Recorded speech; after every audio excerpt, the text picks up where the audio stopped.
Have you ever met someone so convinced of their own brilliance they'd ruin a moment just to prove it? In a sunlit dance studio in Miami, Karen strutted in, her heels clicking like a metronome out of sync. She wasn't there to learn salsa, she was there to dominate it. With a smirk, she declared the instructor, Mateo, a wannabe dancer who couldn't keep a beat to save his life. The class froze, their rhythm faltering as her words cut through the lively merengue. Mateo, a wiry man with a quiet intensity, only smiled. Karen had no idea she'd just ignited a fire.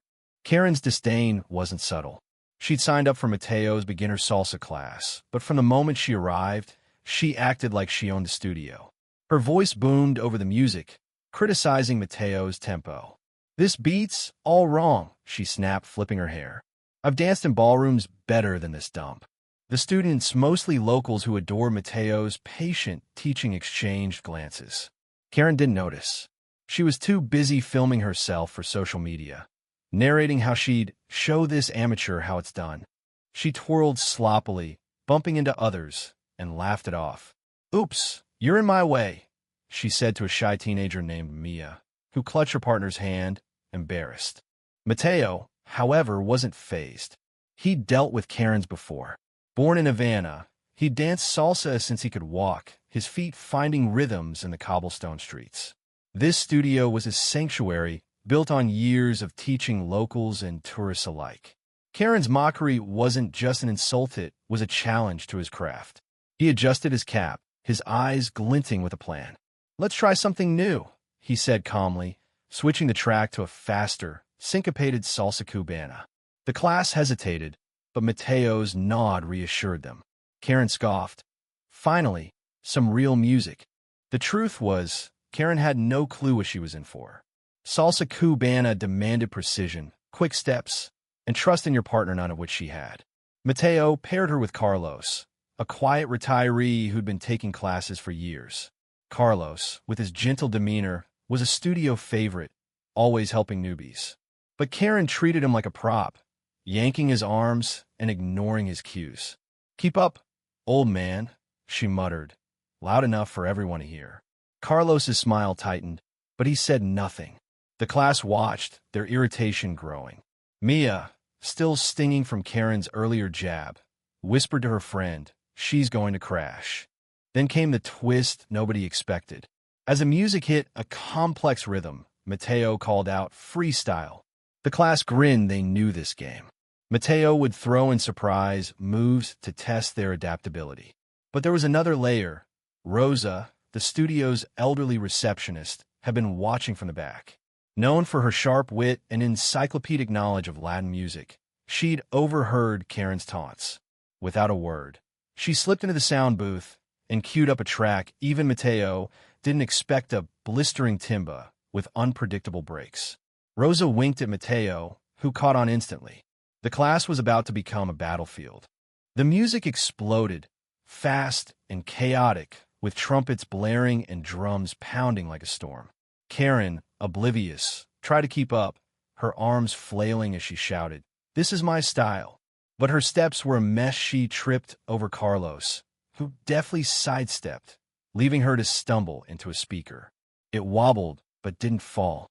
The class didn't laugh, they danced harder, their moves tight and synchronized, as if mocking her chaos with their unity. Mateo called out intricate steps, "Dil que no," and Chuffla. Karen, clueless, spun the wrong way, nearly crashing into Mia.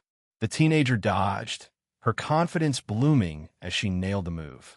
Karen's arrogance was unraveling. She yelled, "This music's impossible," and in a fit of frustration, shoved a stack of practice mats to the floor. The room went silent, except for the music. Mateo stopped the track. "Respect the studio," he said, his voice low but sharp. Karen, red-faced, doubled down. "You're the problem, not me. This class is a joke." That's when Rosa stepped forward, her presence commanding despite her small frame. "You think you know rhythm?" she asked, her accent thick with authority. "Then dance alone." The class parted, leaving Karen in the center, the spotlight burning. Mateo restarted the music, a slower but trickier San Montano. Karen, now the focus, tried to strut, but her steps were offbeat, her confidence crumbling under the class's stares. Carlos, ever the gentleman, offered his hand again, but she swatted it away. "I don't need help," she snapped. The class, united, began clapping the clave rhythm 203, 2-3 perfectly in sync. Karen couldn't find it. Her spins faltered, her heels caught, and she tripped, landing hard on the polished floor. The mats she'd knocked over cushioned her fall, but her ego wasn't so lucky. The room held its breath. Karen sat there, stunned, her phone still recording from where it had fallen. Mia, the shy teenager, stepped forward, offering a hand. "You okay?" she asked softly. Karen, humiliated, brushed her off and stood, muttering about unprofessional teaching. But the class wasn't done. Mateo, with a calm smile, said, "Salsa isn't about showing off. It's about connection, respect, and rhythm, things you learn when you listen."